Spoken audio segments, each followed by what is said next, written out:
Quand on s'est promené dans Paris, j'adore me promener avec lui au bord de la Seine. Il y a des jeunes qui sont retournés en disant « Regardez les vieux gays ». De venir dans le groupe des futurs cohabitants de la Maison de la Diversité, à ma connaissance, je n'avais jamais croisé de personnes de la communauté LGBT. Ah, moi j'ai découvert, à l'âge de 7-8 ans, 9-10 ans, puis ça a continué à monter jusqu'à maintenant. Hein. Mais c'était une homosexualité refoulée, puisque c'est interdit. Hein. J'ai longtemps pensé que j'étais bisexuel parce que je tombe amoureux de femmes. C'est pour ça que j'ai eu des enfants. Mais peut-être que c'était du romantisme. Depuis toute petite, je sais que mon cœur a vibré pour des jeunes filles et des femmes. Mais j'ai refoulé tout ça et j'ai vécu... j'ai été mariée, j'ai 2 enfants et je tenais beaucoup à la stabilité, à donner une stabilité de vie à mes enfants et à être loyale, fidèle à celui qui est devenu mon ex-mari. Nous avons divorcé du fait de cet aspect-là. Et la question de la fidélité, voilà, c'était une vie relationnelle, affective et du point de vue de la sexualité très pauvre. Mais je n'ai aucun regret et j'ai beaucoup de gratitude pour mon ex-conjoint. Nous avons vécu ensemble 24 ans. J'ai été éduqué en pensionnat catholique. Les garçons naissaient dans les choux et les filles dans les roses. Et donc avec tous ces tabous qui m'ont pas aidé dans ma vie, je suis arrivé maintenant à être moi-même.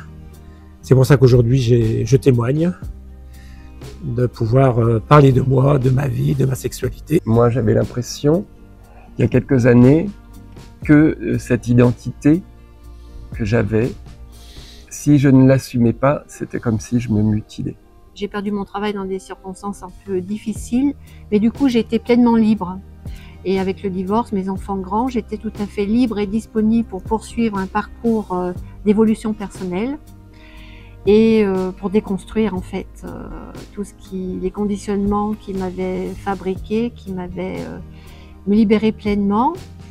Donc je dirais aujourd'hui qu'avec ce que j'entends des différentes identités, je pourrais peut-être être un peu queer. On dit queer ou queer, je ne sais plus, mais parce que je découvre tout ça, ces nuances dans les sensibilités, les identités, parce que j'ai pas été accompagnée.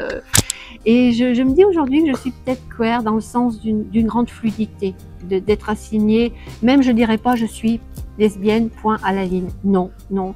Que ce soit en termes de genre, en termes d'identité culturelle, d'engagement. Il y a énormément de clichés sur les homosexuels.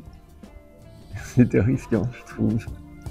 Parce que peut-être l'image qu'a donnée notre pays en particulier, c'est des images liées aux mondanités, en particulier à la mode. La réalité de la vie d'un homosexuel, c'est souvent la solitude, c'est une situation précaire.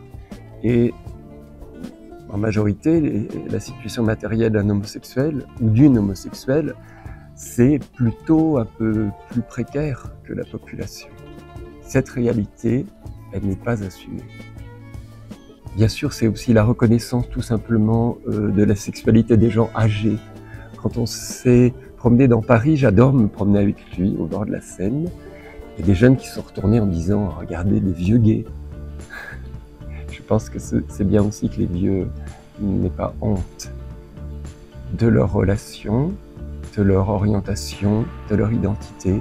L'être humain a besoin d'être vu, d'être considéré. Ça passe par l'apparition, par la visibilité, c'est incontournable.